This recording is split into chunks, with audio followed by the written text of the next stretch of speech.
Hello Aries, Sun, Moon Rising, and Venus signs. Kamusta kayo? Sana po nasa mabuti kayong kalagayan. Welcome back po sa Star Tarot. At kung bago kayo rito, welcome din po kayo. Please subscribe, like, share my videos, and leave me a comment kung nakaresonate po kayo. Thank you. Tignan natin kung ano yung mga messages ni Aries. First message po ninyo, we have the Ten of Swords. So, this is about ending and beginning, Aries. Most likely, meron kayong tatapusin na dito na chapter sa buhay ninyo.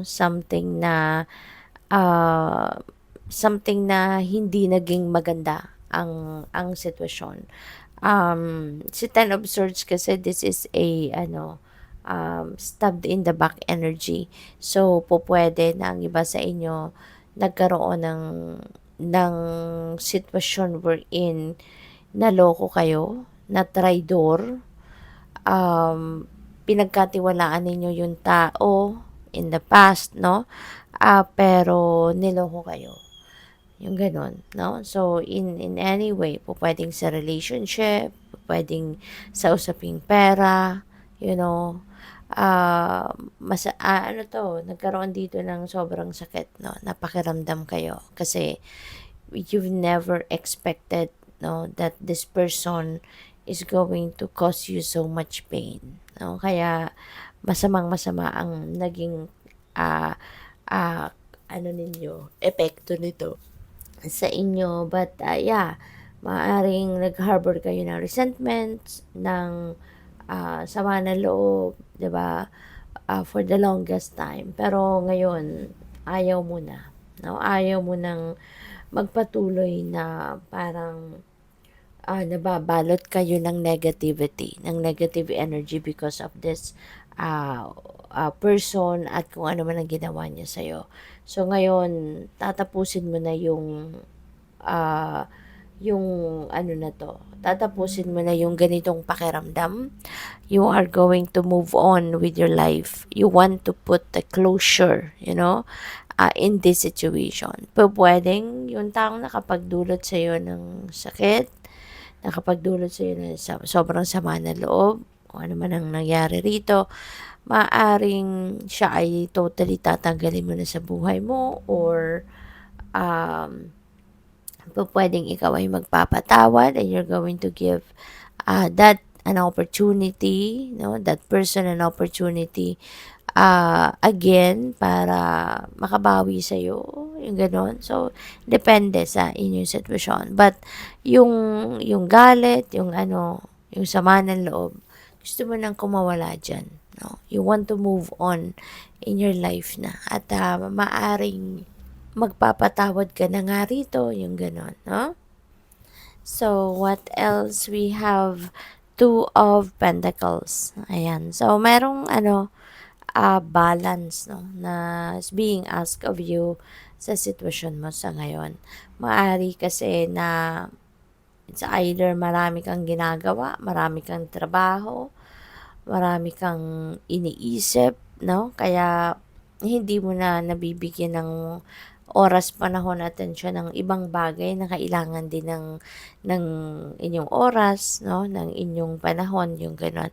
Kaya you're being asked here to bring the balance back in your life. Okay? Ibalik mo yung balanse sa buhay mo. Ibalik mo yung oras, no, na dati binibigay mo din, no, sa iba't ibang parte ng buhay mo. At huwag ka lang mag-focus sa isa or dalawang areas of life lang. Kasi kapag wala tayo sa balanse, may mga bagay kayong nanineglect, or may mga areas of life kayo na nanineglect or na-overlook. Diyan nagsisimula yung problema. Diyan nagsisimula yung magkakaroon ka ng mga challenges, at saka mo na lang ito mapapansin, no? Tsaka mo lang ito mabibigyan ng oras na, ay, oo nga pala, 'di ba? Hindi ko na to nabibigyan ng panahon, yung mga ganon. So, kaya ibalik niyo na, no, yung balanse sa buhay niyo. Siguro mag-time management kayo, 'di ba? Um, Priorities. You need to figure out what your priorities are para ma-divide ninyo yung oras ninyo ng mas efficient. We have five of wands, so this could be conflict. Baka pwedeng internal conflict din ito. Pwedeng internal conflict. Maaaring maguguluhan ng iba sa inyo dahil sa pag-iisip, no? Mag-iisip because of this.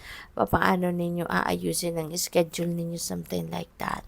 Or pwede rin na uh, may competition, no? Pwedeng sa work yan, work situation. Pwedeng may competition, may agawan ng posisyon, maaaring gano'n. Or agawan ng ang tawag dito, agawan ng pansin ng boss, 'di ba? Pwedeng gano'n 'yun eh. So, 'yun, good luck sa iyo. And by the way, I would like to to say thank you, no? To at Ronald Balbuena WZ7TT. Maraming salamat po for your donation, sir. May God bless you more. So, tingnan natin kung ano pa yung mga mensahe para sa iyo. And by the way, maraming salamat din for subscribing to my channel. At kung hindi pa po kayo nakakapag-subscribe, subscribe na po kayo. And also, maraming salamat din for those Aries na hindi nag-skip ng ads. Thank you po. Malaking tulong yan sa akin. And please click the join button po sa baba ng video kung gusto po ninyong mag-member sa channel. Thank you. So, we have a journey. Meron tayong travel, no, Aries? Sabi dito, it's time to prepare for a journey. It may be impromptu or planned. Either way, make sure you're ready when the time comes. Pack your passport now. So, this could be an international travel na pwede ninyong gagawin, no? Yun nga, ang iba siguro sa inyo, yung travel na to, pwedeng planado na, nakabook na talaga yan sa trabaho ninyo, na nakapag-book na kayo ng mga, ninyo, mga plane ticket, mga ganon. Or maaring merong surprise, no? Merong impromptu, merong agad-agad, no, na magde-decision kayo na, sige, tara, travel tayo, yung gano'n. So, just be ready, no? Just always be ready with your documents. Ang iba, laging may no? Laging naka-ready lang yung yung luggage, yung mga gano'n, no? Na mabilis kunin, laging malinis, yung gano'n. And, may mga iba din na, yung pang-travel na damit, no? Laging naka-ready, yung gano'n. Yung laging nakapack lang sila. Yung mga basics, no, na kailangan lagi, mga toiletries, mga yung laging nakahandang yung mga pang travel essentials talaga. May yung laging naka-ready lang sila, yung gano'n. Para kung kunyari, merong ganong hindi planado, talaga yung biglaan, 'di ba? So at least konti na lang ang aayusin mo. Kasi yung mga essentials ninyo na talagang laging dinadala pag-travel, yung kung ano-anong mga gamit, yung lagi lang silang naka-ready, yung gano'n. So, and even your travel documents, no? Dapat lagi lang naka-ready yan, lagi lang nakalagay sa isang pouch o bag or whatsoever, envelope, mga documents. So, kailangan, lang, yung mabilisan ba na dadamputin mo na lang. So we have hidden depths. Something hidden is about to come to light. Perhaps a secret or memory at the back of your mind. When we expose what's hidden, we can become free. Diba? The truth will set you free talaga. Kaya pwede na ang iba sa inyo rito is going to come out with a secret. Diba? Na matagal na ninyong tinatago sa sarili ninyo yan. It could be your own secret or it could be someone else's secret. No? Depende sa inyong sitwasyon. And now we have abundance. Prepare yourself for incoming abundance. Okay? Release any mental blocks you may have in fairyland and human land. There is enough abundance for everyone. Ayan. So, prepare ninyo yung abundance. Prepare ninyo yung inyong sarili sa pagtanggap, no, ng abundance, sa pagtanggap, sa pag-receive ng kasaganaan. Okay? Tanggalin na yung mga mental blocks, tanggalin na yung mga pagdadalawang isip, tanggalin na yung mga negative thoughts, feelings, and emotions. Remove all of that para walang maging sagabal sa pagpasok ng kasaganaan. Okay? So, good luck sa'yo. Thank you for watching. Love and light. Namaste.